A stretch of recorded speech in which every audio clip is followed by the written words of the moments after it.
Relações exteriores. Presidente Jair Bolsonaro vem à Câmara para a sessão solene e defende indicação do filho para embaixador do Brasil nos Estados Unidos. Transportes. Um processo de insolvência no caminho das concessões de várias rodovias brasileiras. Meio ambiente. Veja os mais recentes depoimentos colhidos pela CPI de Brumadinho e a proposta que cria um sistema para livrar os animais dos maus tratos.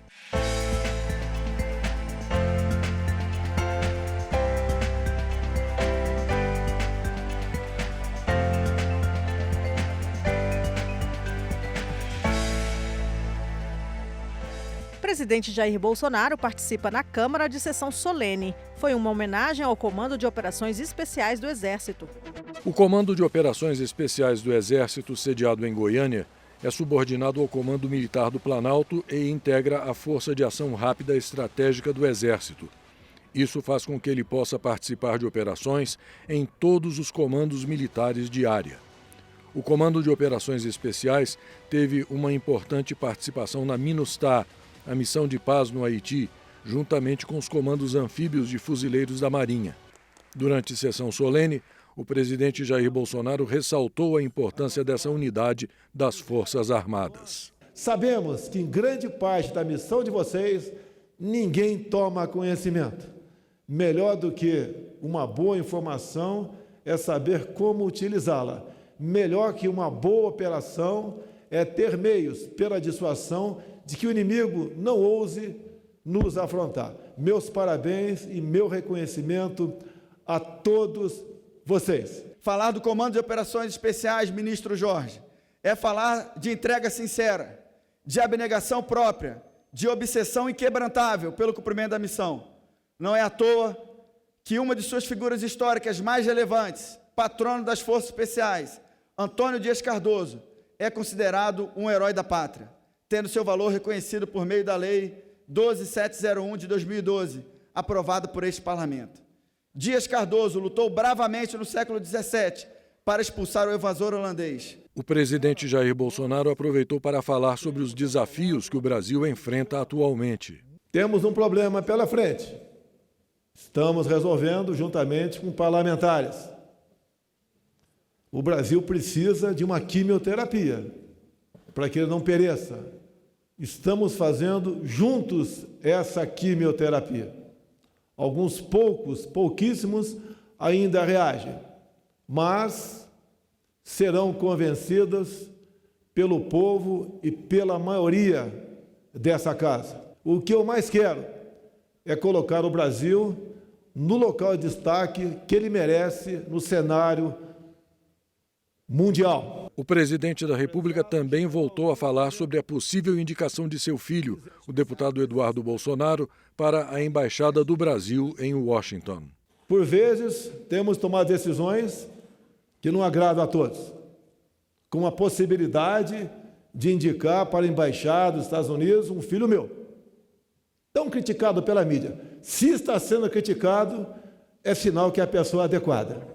Em uma live do Facebook, o deputado Eduardo Bolsonaro disse que se o presidente da República confirmar a indicação dele para chefiar a Embaixada do Brasil nos Estados Unidos, ele estaria disposto a renunciar ao mandato de deputado federal para assumir o cargo fora do Brasil. Já aqui na Câmara, o deputado Marcelo Calheiro, que é da carreira diplomática, disse que o partido dele, o Cidadania, vai apresentar um projeto de lei para proibir pessoas de fora da carreira de ocupar o cargo de chefe de missão diplomática. Calheiro disse ainda que a indicação do presidente Jair Bolsonaro configura nepotismo. Em primeiro lugar, nós vamos fazer um apelo ao deputado Eduardo Bolsonaro, cujos trabalhos em favor das relações internacionais do Brasil nós reconhecemos, mas que, claro, isso não o qualifica para assumir o posto que o pai quer. Nós vamos fazer esse apelo no sentido de que ele não aceite esse convite, de que ele tenha a grandeza de resistir a essa ação que é de nepotismo e mais do que isso, essa ação de desprestígio a uma das instituições mais respeitadas do Brasil, como eu disse, que é o Itamaraty. Eduardo Bolsonaro disse que a indicação para a embaixada não se enquadra como nepotismo. Na verdade, não tem qualquer fundamento jurídico, é uma decisão do presidente, o STF tem a súmula vinculante e a nomeação do presidente, na verdade, é para agentes políticos, né? E aí não entra a questão do nepotismo. Então essa hipótese está totalmente afastada, respeito os juristas que pensam dessa maneira, mas a maioria não concorda com essa hipótese. A Comissão Mista do Orçamento adiou para o início de agosto a discussão e votação do relatório sobre o projeto da Lei de Diretrizes Orçamentárias, a LDO. Em julho, os trabalhos da Câmara ficaram concentrados na votação do projeto da reforma da Previdência. E a discussão do relatório do projeto da Lei de Diretrizes Orçamentárias para 2020, a LDO, ficou para agosto. O relator, deputado Cacá Leão, fez alterações no projeto enviado pelo Executivo. Na saúde, foi fixado um gasto mínimo por habitante, o que pode aumentar o total de recursos para essa área, com o crescimento da população. Foi também ampliado o número de ações que não podem ter recursos bloqueados pelos chamados contingenciamentos, como os projetos prioritários das Forças Armadas, do Fundo Nacional de Segurança Pública e da Educação. Somente os servidores militares tinham previsão de reajuste salarial na proposta do governo.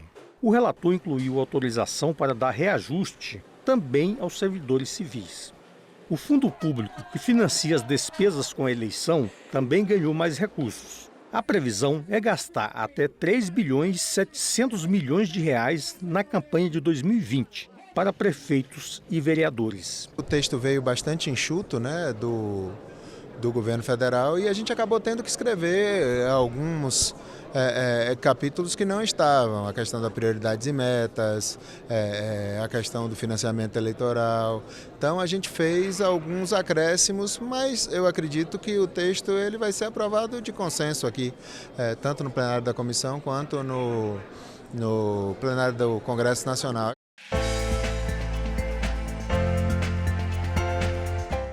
Veja agora como foram os mais recentes depoimentos tomados pela CPI que investiga as causas do rompimento da barragem da empresa Vale em Brumadinho, Minas Gerais. A tragédia ocorreu no dia 25 de janeiro deste ano. A barragem do Córrego do Feijão, com rejeitos de mineração da Vale, rompeu-se, destruindo uma região equivalente a 270 hectares no município de Brumadinho. 246 pessoas morreram e 24 ainda constam como desaparecidas. Um dos convidados para depor foi o consultor e professor da Universidade Federal do Rio Grande do Sul, Fernando Schneid. Segundo o especialista, os códigos internacionais de construção e segurança são imprecisos e as rupturas têm ocorrido no mundo inteiro. Tem que existir um gatilho. Quais são os gatilhos possíveis? Primeiro, carregamento. Nós estamos carregando o material perde capacidade de carga para aquele nível de carregamento e colapsa volumetricamente. Este gatilho está descartado. A barragem está fechada há anos. Esse gatilho não existe. Não existe relato de casos de ruptura em barragens fechadas. Brumadinho abre uma janela que assusta a comunidade internacional, mas a ruptura não se dá por carregamento. Pode ser sísmico. Pode ter tido um evento sísmico. Bom, a informação que se discute, que se tem, eu não conheço isso em detalhes, é que havia um sismógrafo no local. Se houve um gatilho sísmico, ele está registrado, e nós vamos saber disso. Pode ser um gatilho cíclico, alguma vibração produzida por outra fonte. Se falou aqui na semana passada, quando eu estava, de uma explosão próxima. O mesmo sismógrafo que pega o sismo natural pega o sismo induzido. Então, se foi um gatilho cíclico, ele tem que estar registrado e nós saberemos disso. Pode ser piping. A água pode encontrar um lugar para sair e gera uma ruptura. Isso está absolutamente descartado, porque as imagens não mostram nenhum tipo de água saindo da barragem. Pode ser erosão. Está totalmente descartado porque não há nenhum sinal de erosão na barragem. Pode ser levantamento do nível d'água. Está saturado, mas o nível d'água está elevando. Só que essa barragem era extremamente bem instrumentada. Quem se debruçar sobre a instrumentação vai identificar claramente se houve levantamento no nível d'água e este é o gatilho ou não. Mas uma dessas causas tem que ter provocado, alguma coisa tem que ter provocado. E esta alguma coisa, este gatilho, nós temos que identificar. Porque se nós não identificarmos, nós estamos cegos no processo. O ex-superintendente do IBAMA de Minas Gerais, Júlio Grilo, pediu mais rigor nas concessões de licença ambiental e fiscalização da mineração no país e criticou a postura da Vale. A Vale comprou, depois que ela foi privatizada, ela num espaço muito curto de tempo, ela comprou as 5 maiores mineradoras que vinham após ela. E ficou com todos os seus ativos e com todos os seus passivos. Tá? Isso é uma definição também interessante, que no caso de hidrelétrica, uma barragem é um ativo, ela gera resultado. No caso da mineração, as barragens são vistas como um passivo. Isso é um problema ali, ó. Como é que a gente livra desse lixo? Tá? Mas a Vale, quando comprou, por exemplo, lá em Córrego do Feijão, ela não tinha os projetos de baixo. Eu, como engenheiro, ou qualquer engenheiro, vai construir alguma coisa em cima sem saber o que está para baixo? A engenheira geotécnica da Vale, Andréa Dornas, compareceu acompanhada de um advogado da empresa. Ela disse que a barragem tinha um monitoramento permanente com mais de 200 instrumentos, mas pode ter havido erro na captura de dados ao implantar novos equipamentos. Eu só tomei conhecimento da divergência nas leituras de alguns instrumentos, talvez 10, 5, 4, não sei, não tenho certeza, pós-rompimento. Mas assim, eu conversei muito com o Arthur. O Arthur ele conhece bastante de instrumentação automatizada. E quando ele viu essas leituras, quando ele recebeu essas leituras, já no dia 22 ou 23, ele viu a discrepância de leitura e o que ele me informou foi o seguinte: tinha algumas leituras que eram impossíveis de acontecer. Por isso, assim, algumas estavam com cotas negativas, algumas estavam com cota acima do instrumento. Então, essas leituras elas não eram possíveis de acontecer. Ele, como entende de instrumentação automatizada, a conclusão dele foi: está tendo um erro na captura dos dados, porque era um projeto que ainda estava sendo instalado. E ele pediu urgência para que isso fosse verificado. Então, assim, eu entendo que, assim, depois foi feita a perícia, eu não vi o resultado da perícia, mas eu entendo que esses instrumentos eles não tinham problemas na leitura, eles tinham problemas na captura da leitura, que é um pouco diferente do que está sendo falado. O deputado Rogério Correia destacou o trabalho minucioso que vem sendo desenvolvido pela CPI. Nós vamos fazer um relatório muito preciso em relação a isso, estamos esperando ainda o trabalho de perícia da Polícia Civil e da Polícia Federal, para ver os fatores determinantes, que eles chamam de gatilhos que foram determinantes, e também as responsabilidades das pessoas. Mas, com certeza, a Vale e a Tuvisud vão ter que pagar e muito pelos crimes que cometeram, que tiraram vidas, e os crimes ambientais.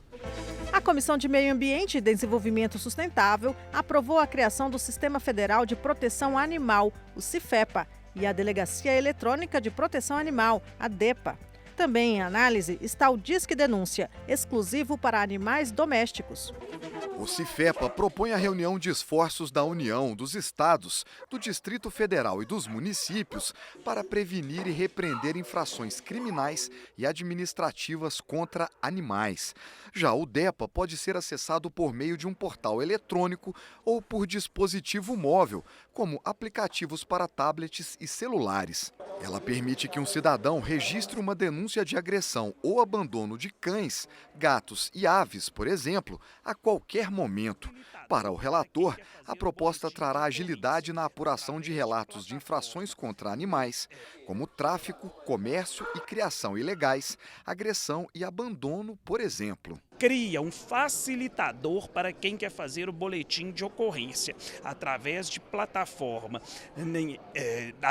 no mundo digital, aplicativo, reportar à Polícia Civil para fazer as denúncias. Acho que são uma união de esforços numa busca de um único objetivo: proteger os animais e diminuir os casos de violência contra os animais. Fred Costa é o autor do projeto de lei que cria o serviço de Disque Denúncia de Maus Tratos e Abandono de Animais, que também está em discussão e já foi aprovado pela Comissão de Meio Ambiente e Desenvolvimento Sustentável. Nós, protetores, trabalhamos a partir de 3 pilares fundamentais, que também vale no combate à violência. Primeiro, educação. Segundo, castração. Terceiro, um trabalho que tem crescido de forma exponencial, que é a adoção. Então, dentro desses esforços, é parte contígua para chegar ao objetivo, que é diminuir o número de crimes contra os animais. Para a Confederação Brasileira de Proteção Animal, ambos os projetos são oportunos, estabelecem diretrizes nacionais e criam canais de comunicação eficientes, além de estarem em consonância com as diretrizes da Organização Mundial da Saúde, a OMS. Ele é bom, ele é um começo, mas ele ainda precisa das parcerias para que esse animal não se transforme num número apenas na delegacia e realmente seja resgatado. A solução é a parceria da sociedade civil organizada com as prefeituras, com o Ministério Público, todos juntos, lutando para castrar os animais e buscar destino para eles.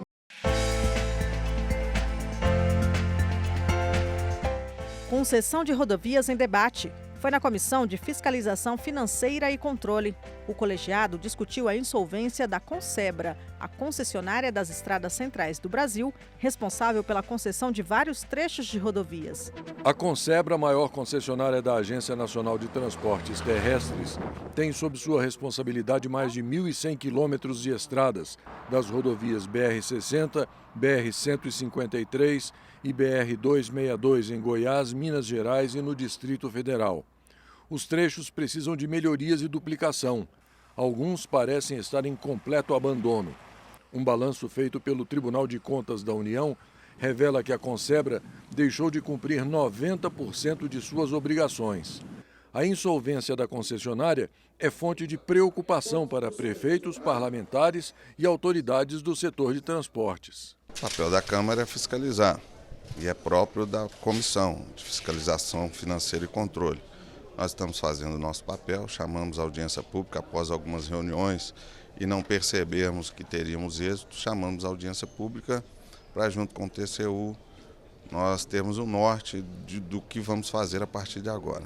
No caso específico de Nova Serrana, que é a 262, que ela corta a cidade ao meio, é um trecho de 10 quilômetros aproximadamente, que ficou sem duplicar na primeira etapa. Eles fizeram 84 quilômetros e deixaram o restante sem fazer. Quando fizeram com várias deficiências. É uma obra feita às pressas, então isso trouxe muito problema para Nova Serrana. A situação é grave, né? A acusação que é feita pela Polícia Federal, que motivou, na verdade, as medidas da polícia, elas são muito graves na medida que dizem, os indícios apontam para a fraude, seja da execução do contrato, seja da questão das planilhas do custo operacional da manutenção dessas rodovias, né? Então isso incidiria no valor do pedágio, né? E, portanto, os valores do pedágio estariam, na verdade, acima do que efetivamente deveriam ser cobrados dos usuários dessas rodovias. O presidente da Consebra rebateu as argumentações.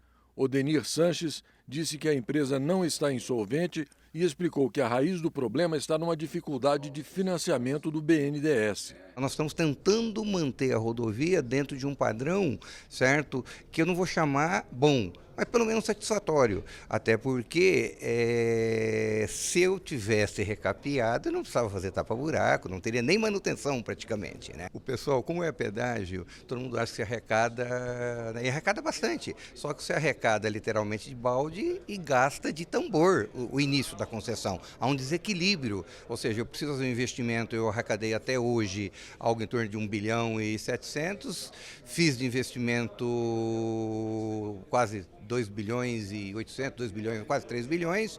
Essa diferença foi aporte de capital e financiamento. No momento que eu não tenho mais financiamento, nesses primeiros 5 anos, eu não consigo fazer. Hoje a situação até piorou um pouco, porque nós estamos, vamos dizer assim, cada dia que passa vai ficando pior a situação, né? Além de não executar os contratos referentes à manutenção e duplicação das pistas, a Consebra está sendo investigada pela Polícia Federal na Operação Infinita Highway. Agora, a Comissão de Fiscalização Financeira e Controle deve realizar mais uma reunião interna com as partes para definir os próximos passos a serem tomados em relação à Consebra.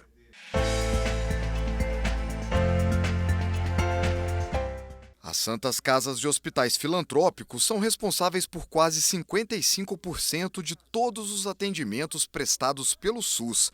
Mas a dívida dessas instituições hoje chega a 22 bilhões de reais, incluídos os empréstimos bancários, as dívidas com fornecedores e passivos trabalhistas. Para reduzir a dificuldade financeira destas instituições, o governo federal lançou um programa que vai disponibilizar linhas de crédito que, durante 4 anos, vão praticamente possibilitar a esses hospitais refinanciar todas as dívidas com juros melhores. Os hospitais hoje estão gastando quase 1 bilhão e 200 por ano para pagar juros a bancos. Esse dinheiro poderia estar sendo aplicado na assistência da população. À medida que nós vamos ter uma oferta com juros bem menores, vai facilitar o fluxo de caixa dos hospitais e uma parte muito grande de dinheiro que está indo para pagar juros em banco vai ser aplicado na assistência, na melhoria da assistência para a população. É uma linha abaixo de 1% ao mês, em todas as duas linhas, isso é muito representativo. De novo, uma redução acima de 40% e o que está em linha com o que o presidente da República determinou e com o ministro Paulo Guedes. A gente consegue fazer essas linhas de uma maneira em que a Caixa ganhe dinheiro e que dê retorno social para a sociedade. Essa combinação é muito importante. Não é o melhor dos mundos, porque o melhor dos mundos seria se nós tivéssemos os contratos todos equilibrados.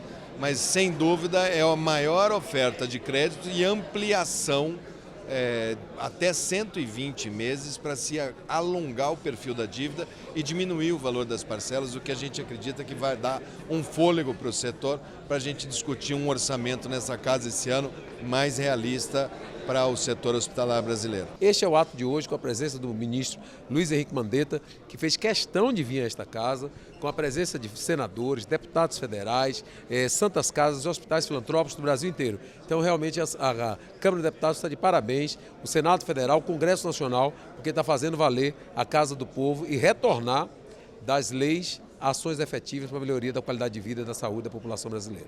Esta edição termina aqui. Para mais informações ou para rever nossas reportagens, acesse www.câmara.leg.br. O Jornal da Câmara volta amanhã. Até lá!